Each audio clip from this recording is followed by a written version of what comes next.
What's up, YouTube? It's your boy Little Carl coming back with another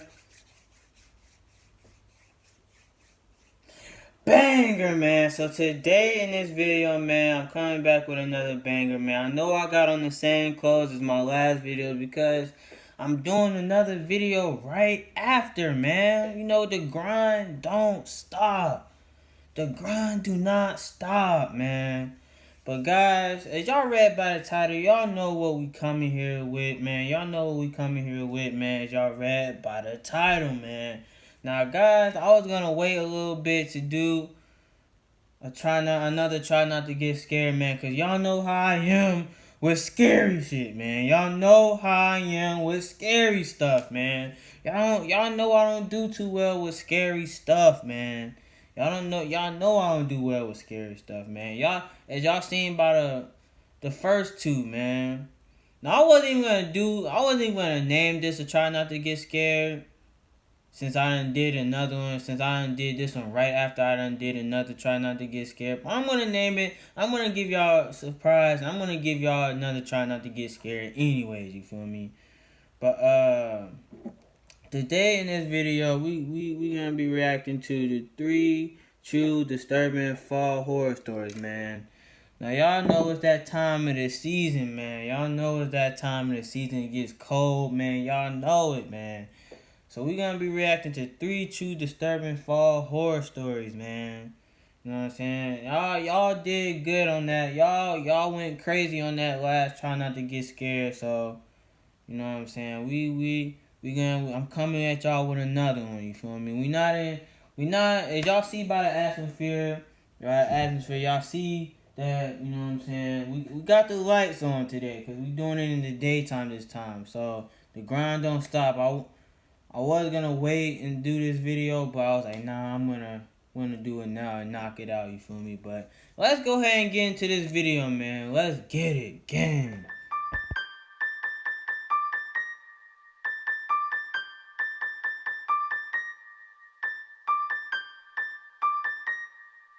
Them hits don't make no sense.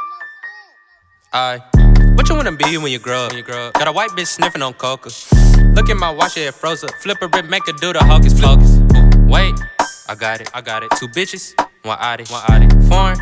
Alright, man, so we about to get into this video, man. 3 true fall horror stories, man. So we about to get in this, man. Hopefully they came with a banger, you feel me?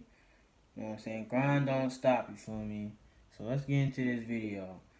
And God, please don't let me get jump scared in this video. Please. Let's go, man. 3, 2, 1. Let's go, man. Get it, bro. Go. Fall horror stuff. Fall horror stories. I don't know what I'm talking about. When I was a really little kid, this local small amusement park that used to be opened by us would hold this annual event called Pumpkin Land, which was held on the Saturday before Halloween, where candies would be given out to kids in between rides, and pumpkins would be scattered throughout the park for families to pick up and take home before leaving. I always looked forward to it, and this one particular year when I was 7, we were going right after my soccer game. 7? Oh, the park also rewarded kids for coming in costumes. So I was going in my cliche particular year when I was 7. We were going right after my soccer game. The park also rewarded kids for coming in costumes. So I was going in my cliche Scream costume. Anyway, my parents took my 2 siblings and I. And when we got there, my brothers begged to go on the haunted house ride first, and then the roller coasters. Basically, they wanted to do the most thrilling rides first. Anyway, my mom and 2 brothers got in one of the cars for the haunted house ride. Since they only seated 4, my dad stayed with me on the line so we could ride together. And I think as I started to get cold feet, I felt like I needed to use the bathroom. So we got off the line, and my dad led us to the bathroom. He went too, but I finished first, so I waited outside the bathroom. I waited for a while. I was kind of confused. Eventually, I went back to the bathroom, and my dad wasn't in there. That's when I started to panic. I was alone in a huge crowd of people, and at 7 years old, I was actually scared of being lost. Eventually, a man came up to me and asked where my parents were. I told him I couldn't find my dad, and I asked him for help. He took my hand and said, "We're gonna go find them." I remember him leading me with a tight grip of my hand, and suddenly he pulled out his archaic Nokia brick cell phone and started talking to someone on the other end. The only major thing I remember him saying was, "Oh, I'm with him right now," as he looked down at me and smiled. Then he said, "Okay," and hung up. He looked at me again and said that was my dad, and that he was waiting by the parking lot. He continued to lead me, but even at 7 years old, I wasn't an idiot. I was wise to the fact that my dad did not have a cell phone, and that this stranger probably didn't know my dad.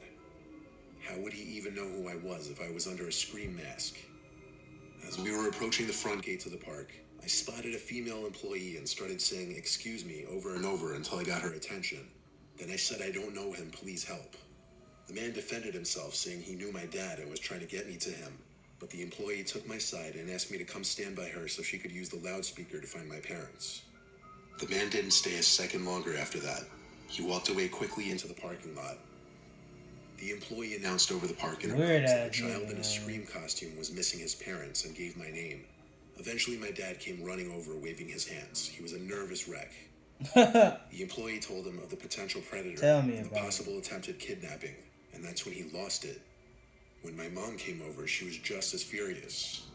My parents asked the manager to see the surveillance footage. Somehow, at that time, the amusement park didn't have any surveillance cameras, according to the manager. Still, my parents thanked that employee for getting me away from that man, and we tried to have a normal day after that. I was too young to realize the severity of the potential situation I had just avoided. Obviously, remembering it as an adult is a lot more sickening to think about. Crazy. Getting to the bottom of the ballot gets important Charlotte projects done. Visit voteyesforbonds.com. You're making money, man. When my mom and stepdad went on their honeymoon, I wasn't trusted to watch the house for the week, so they sent me to my Uncle Ronnie's farm. Damn. He lives with my Aunt Susie and my cousin Ronnie Jr. They have a spare bedroom upstairs that I stayed in. It's an old-fashioned style wooden farmhouse. It's big and nice, though. The spare bedroom overlooked the crops and the numerous scarecrows my uncle had scattered through the crops. This was in mid-October a few years ago, and my uncle was mid-harvesting his corn at this time of the month. He asked for my and Junior's help. Weirdly, it wasn't tedious work, like I kind of enjoyed doing it. He wasn't using his combine. Instead, we were just hand-picking a bunch of corn. I had this little rolling basket-like thing that I was supposed to fill up. I admired the 3 scarecrows he had. They looked like he put a lot of work into them. They had sweatpants on and varying flannels, along with straw hats over their heads. When we were done picking the corn, I asked Uncle Ronnie how long it took to make those. He said a few hours at most, and he said they really do the trick keeping the crows away for the most part. That night after dinner, I played video games and smoked weed with Junior for a little bit. Then I just went to the guest room to do whatever on my laptop. Next thing I knew, a rock or something hit the window. It scared me for sure, as there's no way that wasn't intentional. I didn't want to go look out the window to check, though. I just closed my laptop screen. No one scared the hell out of me. I crossed my fingers it wouldn't happen again. But when a second rock hit the window, my heart felt like it dropped out of an airplane. The room was still completely dark, so I gave it a minute before getting up to peek out the window. There was a full moon out, and one of the outside lights was on, both lighting up a decent amount of the crops and one of the scarecrows. I continued to look around, but when I saw something moving in the corner of my eye, I looked back at the scarecrow to see one of its arms waving at me. No, surely I was hallucinating. Come on now. The waving stopped, and the arm moved back down to its side. I shut the blind and wanted to throw up. I ran to Junior's room and opened the door, but by this point in the night, he was already asleep.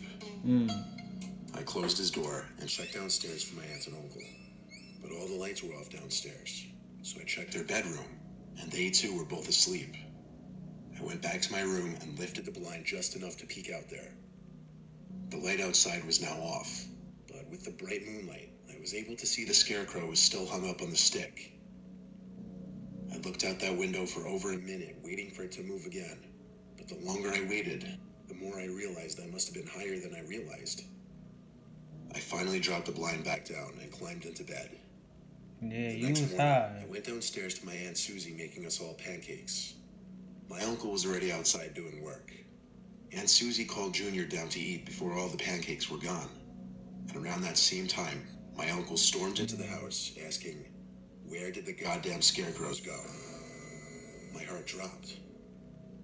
The three of us went outside, my uncle leading us to show us that all 3 scarecrows were missing from their posts. That's when I told him about what I saw last night, and how at first I thought I just imagined it, but now it made sense. The nightmarish realization hit me that somebody did in fact throw rocks in my window. They did see me looking out, and someone was posing as a scarecrow. Oh, That night when we were hell all no. sleeping, the doorbell rang continuously at like 1 or 2 in the morning. Oh, hell no. I heard my uncle and Junior yelling in the hallway and running down the stairs, so I followed. When he opened the front door, the 3 scarecrows were posted up right in front of the porch, all with red paint stains covering them, mimicking blood. My uncle called the police and turned on all the outside lights on the For property. real? The police, as well as my uncle, chalked it up to some stupid early Halloween prank by a bunch of immature kids. But the possibility that it wasn't, and that it may have been a much more hostile motive behind this, is what really freaked me out. Man, bro, nah, bro. I don't mess with scarecrows either, man. Just as much I don't mess with clowns, bro. I don't mess with scarecrows either, man.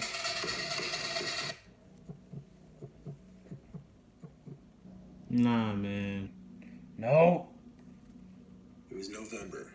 All the leaves were varying shades of yellow and orange, my favorite time of year to visit the countryside.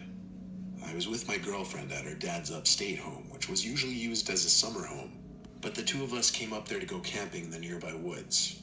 The home had all the needed camping supplies, including the tent, so we parked there and took the camping stuff into the woods. Why, just the experience of camping and sleeping in the woods, I guess.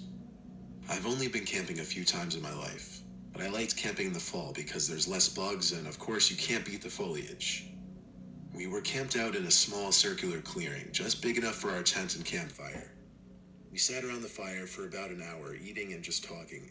Then we went inside the tent. We kept the fire going as it made my girlfriend feel safer, and it added a bit of warmth. Besides the sound of the crackling fire, we eventually started hearing leaves crunching in the distance. My girlfriend and I looked at each other. She put her finger up to her lip. I could tell she was nervous. Fires usually repel wildlife from approaching, so as the crunching of the leaves got louder, it got more suspicious. The footsteps also sounded bipedal, like a human's footsteps. The crunches got louder until they stopped around the fire. Then we noticed the shadow outline of someone standing out there, and then they sat down in one of the chairs. But they didn't say a word, so I finally decided I was going to peek my head out and check. I looked out to the campfire, expecting to see someone sitting on one of the chairs, but there was no one out there. I got up on my legs to look around the campsite, into the trees and darkness. I didn't see anyone out there. My girlfriend was whispering something. Nope. It sounded like she was urgently trying to get my attention. Nope. So I crawled back inside, and she said, "What does he want?" I replied, "There's no one there." She replied, "What are you talking about? I see him in the chair right now." I looked at the wall of the tent and saw the shadow outline of the person still sitting in the chair by the fire. I realized that was impossible, though. I crawled back out of the tent to look one more time, and both the chairs were still empty. I went back inside and said to my girlfriend, "We need to go right now." Yeah. She didn't ask questions. She got straight up, took my hand, and followed me out of the tent. When she saw there was no one sitting in the chair, she screamed. I yelled at her to shut up, and I led us through the near total darkness in the direction back to the mobile home. While running, we heard this horrible pounding sound not too far away from us, and one single loud crash of a Why is she screaming, bro? Like, it's gonna just draw more attention, bro. tree branch or something. This caused both of us to scream, "Oh shit," and run even faster. How we found the property was by repeatedly pressing the car lock button until we finally heard the car horn. We went into the mobile home, locked the door, and hid under the covers in the safety of the bedroom. Still, I didn't feel entirely safe being surrounded by nothing but woods in every direction, and I was paranoid that whatever was out there followed us. I let my girlfriend sleep while I stayed up listening for sounds. I thought I heard a clicking or something from the front door to the home, but that might have been my paranoia playing tricks on me. I fell asleep eventually, and when we woke up, we went back for the tent and supplies, scared shitless while doing so. Nothing was moved except for the one chair we thought we saw the shadow sitting in. It was knocked over. We hurried back to the car, drove home, and that was our last camping adventure. Damn, bro. Crazy. Crazy, man. Halloween, bro. It's the time of the month, man. But that's the end of the video, guys. I hope y'all enjoyed this video, man. Just as much as I did. But, guys, make sure y'all follow me on Instagram at little_Carl. My backup account is 24Carl_. And make sure y'all, you know what I'm saying, them links will be down in the description, too. But make sure y'all dribble between the legs. Bro. Oh my gosh, bro. I'm messing up my own outro, bro. Make sure y'all, you know what I'm saying, just splash on that like button. Make sure y'all fuck the shit out of that subscribe button. Make sure y'all dribble between the legs. Self-Allergy 360 dunk on that notification bell, man. And I'm out. Gang.